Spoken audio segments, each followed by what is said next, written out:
Hello दोस्तों, अस्सलाम वालेकुम, आदाब। आज हमारे साथ मौजूद हैं शाहिद रफ़ी जी, रफ़ी साहब के फ़र्जंद। और ये खुशनसीबी मुझे आज मिली है कि मैं उनसे मिल सकूं, उनसे कुछ रफ़ी साहब के बारे में और उनके ख़ुद के बारे में कुछ बातें कर सकूं। आज हम यहाँ पर मौजूद हैं रफ़ी साहब के अवार्ड रूम में, और हमारे साथ रफ़ी साहब के बेटे हैं। ऐसा लग रहा है कि हमें रफ़ी साहब की एक झलक देखने को मिली हुई है, और रफ़ी साहब को तो हम कभी देख नहीं पाए, लेकिन आज शाहिद रफ़ी जी से बातें करके हम रफ़ी साहब से कुछ रूबरू होंगे। तो आइए बातें करते हैं रफ़ी साहब के फ़र्जंद शाहिद रफ़ी जी से।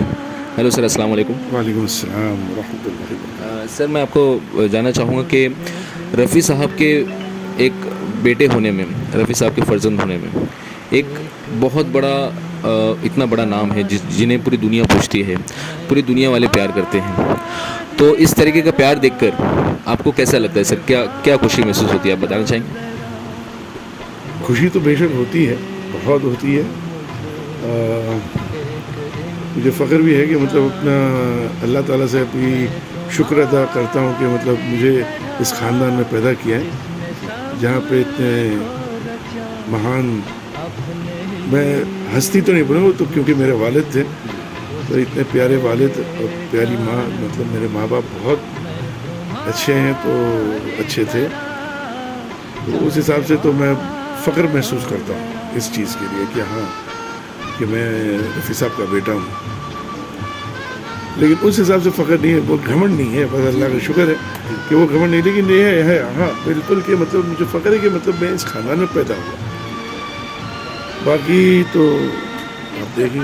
बेशक बेशक सर, ये तो बहुत बड़ी खुशनसीबी की बात है कि आप रफ़ी साहब के बेटे हैं, और आपने बचपन से रफ़ी साहब को देखा होगा, उनको रियाज़ करते हुए, उनको हमेशा स्टूडियोज़ में गाते हुए। आई एम श्योर कि आप हमेशा देखते होंगे, और उस वक्त आपको शायद, आप जब छोटे होंगे तो उस वक्त ये नहीं पता होगा कि रफ़ी साहब जो इस विश्व के, इस वर्ल्ड के सबसे बड़े गायक हैं, तो आप उनके बेटे हैं। या उस टाइम उस वक्त आपको ये फीलिंग नहीं होगी कि आप इतने महान कलाकार के बेटे हैं।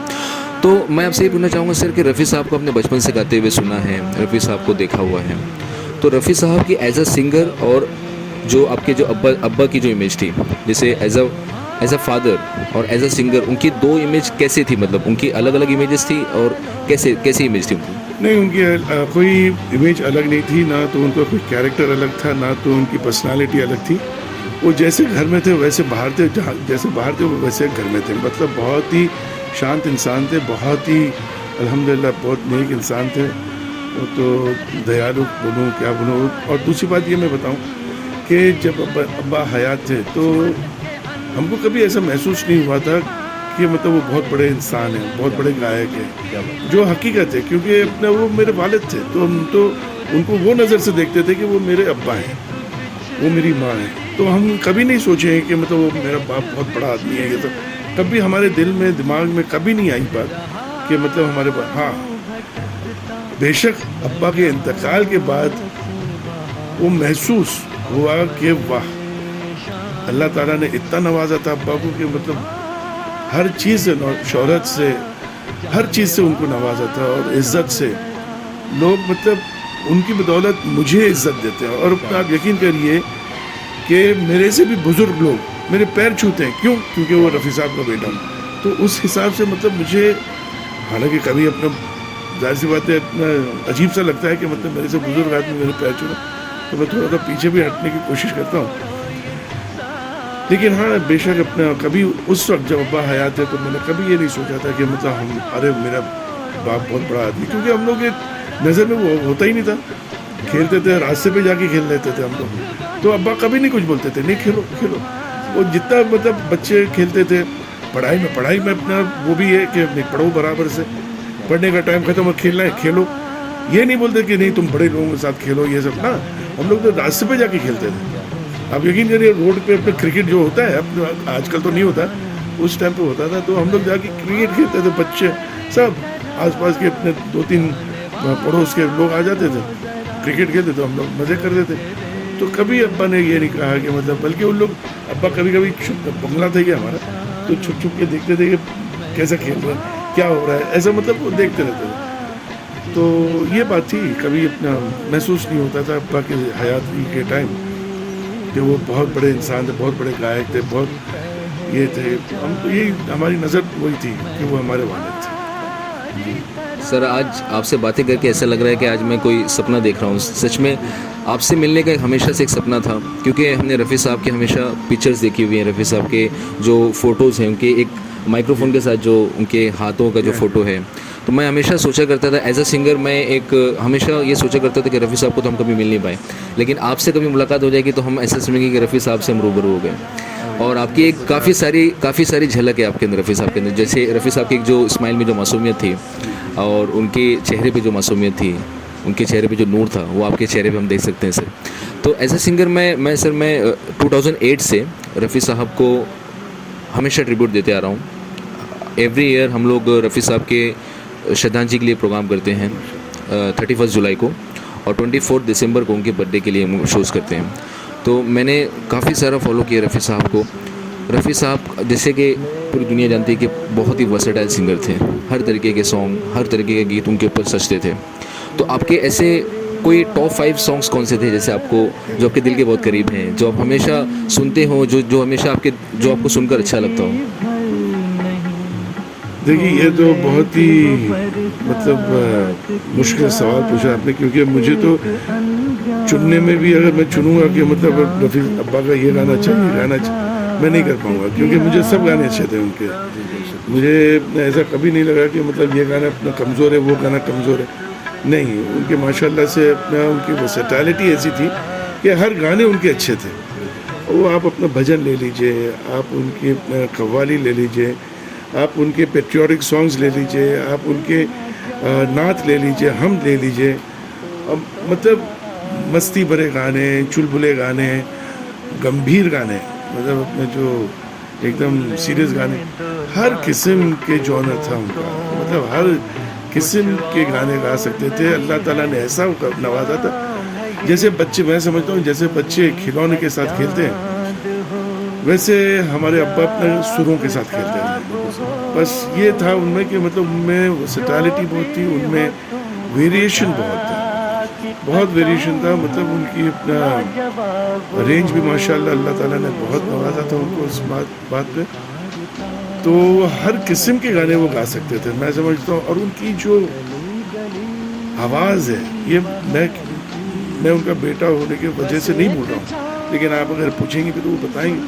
उनकी जो आवाज़ है, मैं समझता हूँ मखमल जैसी आवाज़ है, इतनी मखमली अपना आवाज़ है उनकी, मतलब ऐसा नहीं कि जैसा कुछ रफ आवाज़ आ रही है कोई, इनकी एकदम मखमली और पहाड़ी आवाज़ जैसी लगती थी।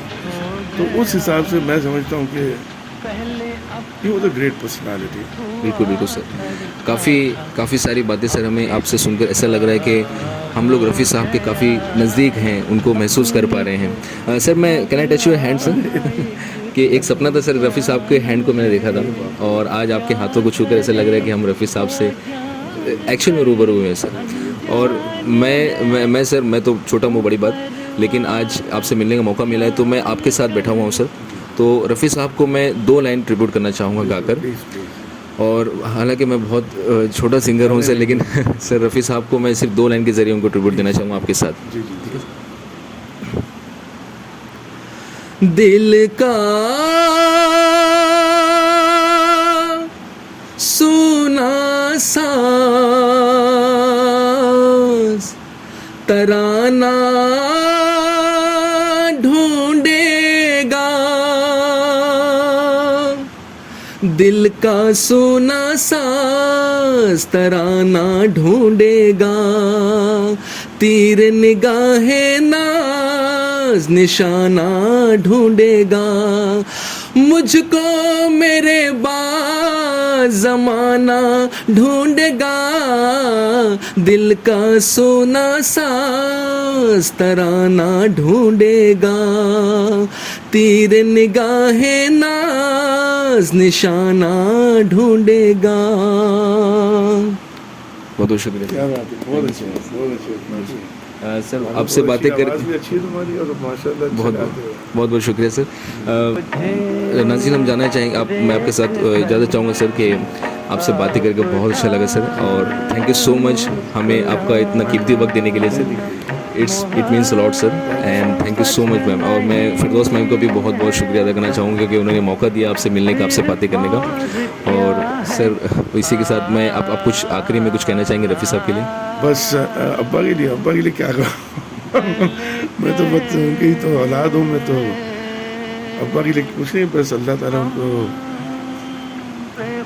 मग़फ़िरत के लिए हम दुआ करते हैं, बस उनके लिए, बस और क्या हम कर सकते हैं। उनकी मग़फ़िरत के लिए हम दुआ करते हैं अल्लाह ताला से, अल्लाह कबूल करे बस।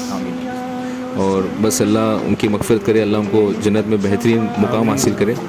और हम उनकी मग़फ़िरत के लिए हमेशा हमेशा दुआ करते हैं सर। उनकी कब्र पे हमेशा हम जाया करते हैं उनके। जी सर। तो सर इसी के साथ आज की हम गुफ्तगू ख़त्म करते हैं और आपसे मिलकर बहुत अच्छा लगा sir. Thank you so much for giving us your precious time. Thank you so much. Thank you so much. So finally आज का दिन बहुत ही स्पेशल रहा। रफ़ी मेंशन में रफ़ी साहब के घर पर मुझे रफ़ी साहब के छोटे बेटे शाहिद रफ़ी जी से मिलने का मौका मिला।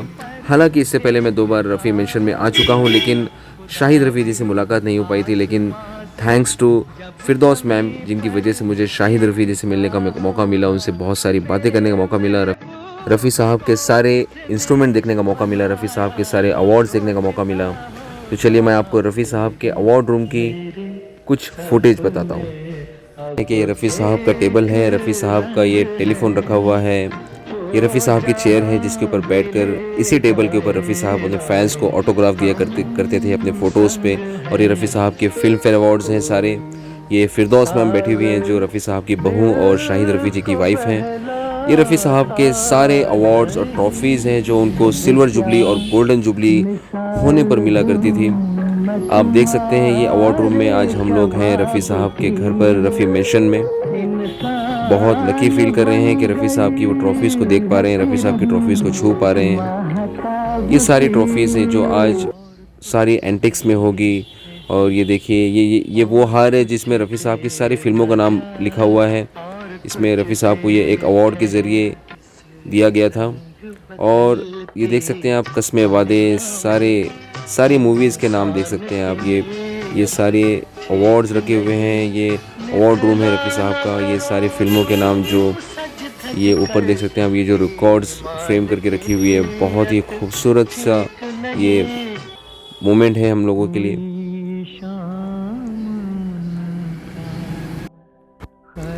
ये सारी ट्रॉफ़ीज़ और ये रफ़ी साहब की हारमोनियम है जिसके ऊपर वो हमेशा रियाज़ किया करते थे। अपने हर शोज़ में, हर कॉन्सर्ट में रफ़ी साहब यही हारमोनियम यूज़ किया करते थे।